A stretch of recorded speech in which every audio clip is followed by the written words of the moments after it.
Segura essa aqui, rapaziada. Por que o crime organizado manda na cidade do Messi? Vamos assistir esse vídeo aqui do canal Peleja, que sempre é muito bom entender toda essa história. Simbora. Hola canallas, bueno, estoy muy feliz de volver a casa, es un sueño que tenía de hace muchísimos años. Em maio de 2025, o anúncio oficial do retorno de Ángel Di Maria ao Rosário Central marcou muito mais do que a volta de um ídolo para casa depois de 18 anos na Europa. Antes de vestir de novo a camisa dos canalhas, o sonho ficou perto de ser interrompido pelas sombras do narcotráfico que atravessam o Rosário na Argentina. Meses antes, Di Maria estampou os jornais por causa de bilhetes com ameaças de morte e intimidações brutais deixados nas casas dos seus parentes na cidade. Chegando... Cacete? Disso eu realmente não sabia. Meu Deus. Episódio mais bizarro de todos. Uma cabeça de porco com uma bala na testa. E uma mensagem dizendo que caso ele voltasse pra Rosário, a próxima vítima seria sua filha. As ameaças vinham de facções que não queriam uma figura do nível dele na cidade. Exatamente para evitar o holofote global e policial que ele poderia atrair. Mas o domínio do crime organizado em Rosário vai muito além de assustar jogadores. A cidade é um território em disputa. E o futebol tá no centro da... Que isso, tudo isso por conta de um jogador voltar pro time dele. Caramba, mano. Tipo... Nossa, completamente bizarro uma situação dessa, velho. Essa guerra.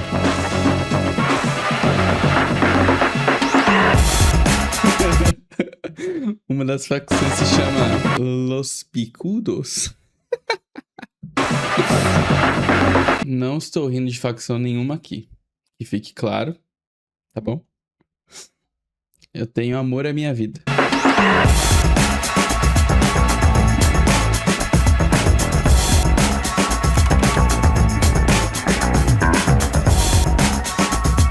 Em 2023, Maxi Rodrigues deu adeus oficialmente aos campos. Ídolo do News Old Boys e com passagens marcantes pela seleção argentina, sua despedida foi em grande estilo. Um amistoso entre esses dois times no estádio Marcelo Bielsa, com a presença de nomes gigantes do futebol. Lionel Messi, Tiki Tapia, Alejandro Domingues e até Di Maria colaram pro jogo e posaram juntos nessa noite especial. Mas uma coisa ofuscou todos eles. No fundo dessa foto, o bandeirão que aparece não fazia referência apenas ao clube. Era uma mensagem da facção Los Monos, considerada a organização criminosa mais violenta e poderosa de Rosário. Além da frase "Nós estamos além de tudo", a bandeira trazia 3 figuras: Ariel Massimi, Guile Canteiro, Carlos Damian Toro Escobar e Leandro Poio Venardi, o macaco, o touro e o frango. 3 cabeças da facção, atualmente presos. Nada, güey, si te fuiste tranquilo, mañana pasado ya terminamos la banderita tuya. Dejá de joder con esos monchos, te digo que el Rengo te va a enojar, te digo te va a prender fuego, yo te aviso, Te digo... Caramba, imagina que loucura. Tipo, um jogador do nível do Messi, outros jogadores também ter que posar junto com uma bandeira de facção. Tipo, não dá pra fazer nada. Você tá ali, tem que tirar foto de qualquer jeito. Tenso. Después de la banderita te van a venir a tirar acá al piso, le digo al trono ese. Esse tipo de mensagem na cara de todos e bem debaixo do nariz das autoridades deixa claro que em Rosário, mesmo que você não se dê conta, o crime sempre dá um jeito de mostrar seu poder.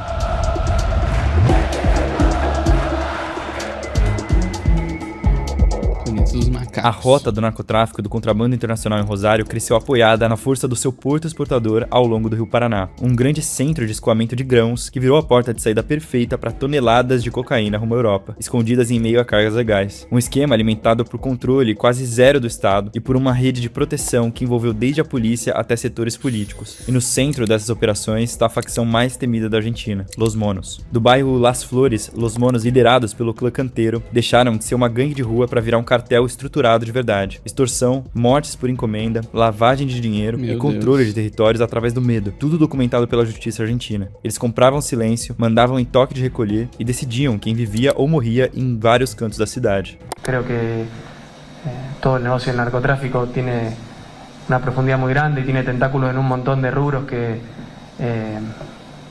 van más allá de una solución fácil como traer a... Que triste, né, mano? Ter que envolver o futebol, que é pra ser um negócio, tipo, de alegria, um negócio que muitas pessoas usam pra se parecer do dia a dia, da vida. Ter que virar um negócio desse pra falar sobre o narcotráfico da cidade. Tipo, é muito triste, mano.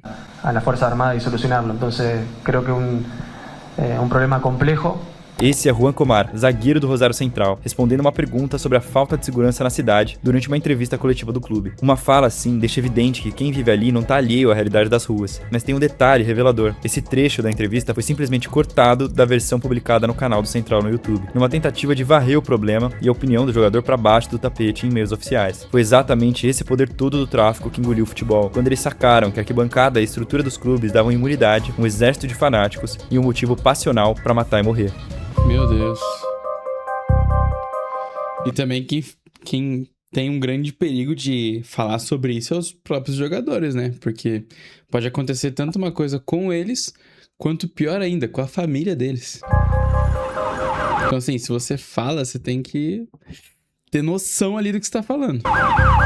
Se o narcotráfico moldou as ruas de Rosário, foi nas arquibancadas que ele encontrou seu braço mais fiel e perigoso. Alguns casos mostraram que setores dessas torcidas se misturaram ao crime organizado e à administração dos clubes, operando estruturas ligadas à extorsão, tráfico de drogas, comercialização paralela de ingressos e lavagem de dinheiro. Nesse submundo do crime, dominado principalmente por Los Monos, outros clãs e nomes influentes operam em rede. No futebol rosarino, essa ligação próxima virou rotina nas mãos de dois dos nomes mais temidos, Roberto Pimpe Camino, líder da barra do News Old Boys, e Andrés Pidim Bracamonte, à frente da Los Guerreiros, a barra do Rosário Central. Do lado leproso, Pimpe reinou nos anos 2000, com passe livre dentro do clube na gestão do presidente Eduardo Lopes, num período marcado por um regime autoritário em que a diretoria terceirizou a força política para a barra para evitar protestos à gestão. A família de Pimpe e os Camino também tinha seus próprios negócios no crime, a ponto de uma região inteira da cidade ganhar o apelido de Pimpilândia. Com certa proteção policial e carta branca na diretoria, a barra mandava e desmandava no time, até Pimpe ser assassinado em 2010, vítima de uma guerra interna pelo controle do estádio. Já no rival, Pidim Bracamonte ficou quase 25 anos no comando da Los Guerreiros. Contando com o apoio do Los Monos, ele sobreviveu a guerras de facção, quedas de diretores e investigações, operando quase como a única constante do Rosário Central.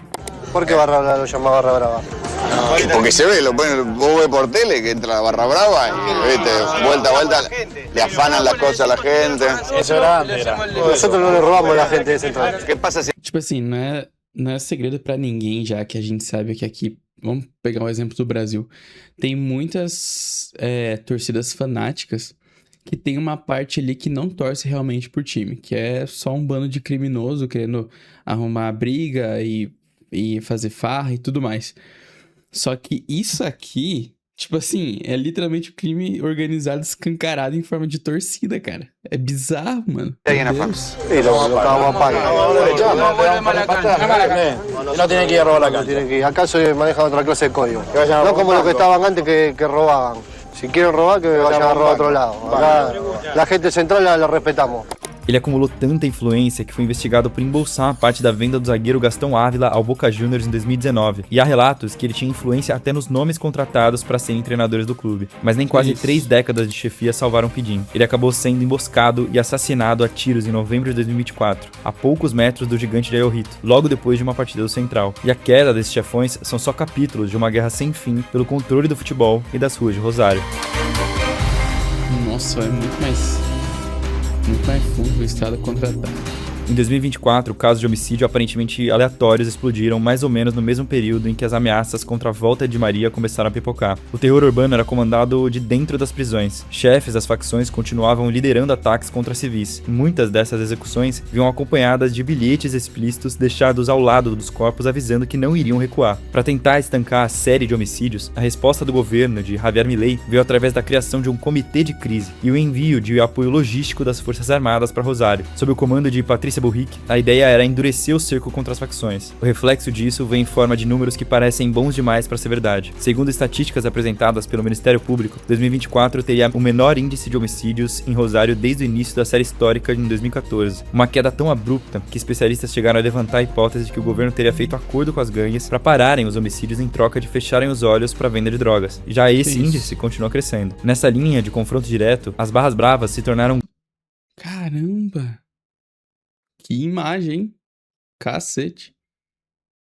Se não fosse por essa arquibancada aqui em cima, dava até pra dizer que era uma prisão. Que isso. Grandes inimigas da gestão Milei. É impossível generalizar e afirmar que todas as barras tenham entradas no mundo do crime. Mas é assim que o executivo decidiu enxergar as coisas na Argentina, chegando até a apresentarem projetos de lei enviados ao Congresso para criminalizar de vez esses grupos como associações criminosas. Esse discurso cresceu ainda mais quando várias barras decidiram aderir ao movimento de protestos contra o atual governo e em favor dos aposentados, que pedem reajuste de renda. Propaganda Futebol Clube.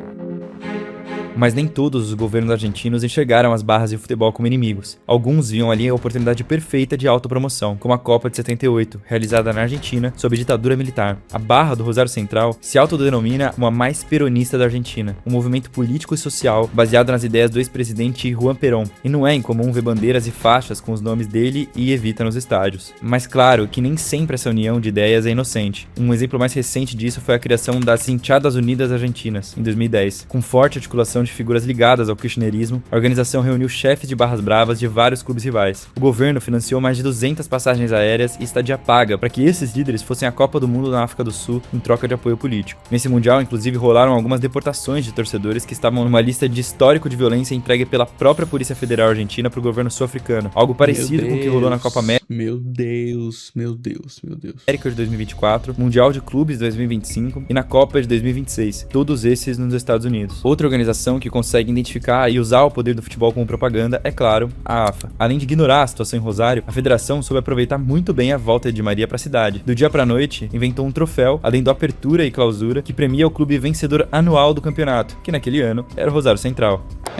Bueno, eso creo que hay que preguntarle a los que querían que el anual salga campeón. Nosotros no buscamos eso, eso vino de los equipos más grandes y nosotros solamente aceptamos, creo que es así.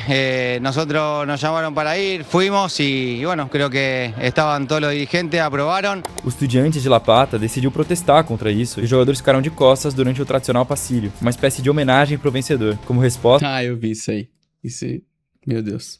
A AFA puniu duramente o clube. O futebol em Rosário parece ter muitos donos, e o histórico do esporte na cidade mostra um cenário em que essa paixão popular se mistura perigosamente com interesses políticos e com o crime organizado. No fim, escolher entre torcer pro time amarelo ou pro time vermelho representa muito mais do que só futebol pro rosarino. Exatamente. Bizarro, cara. Literalmente muito bizarro. Imagina você, jogador de futebol, foi revelado num clube, depois de toda a sua carreira você quer voltar pra esse clube pra jogar por amor, e não pode porque tem facção criminosa do clube querendo que você não volte e ameaçando tua família. Cara, assim, meu Deus, não tem nem palavra pra descrever. É mais que bizarro um negócio desse. Meu Deus.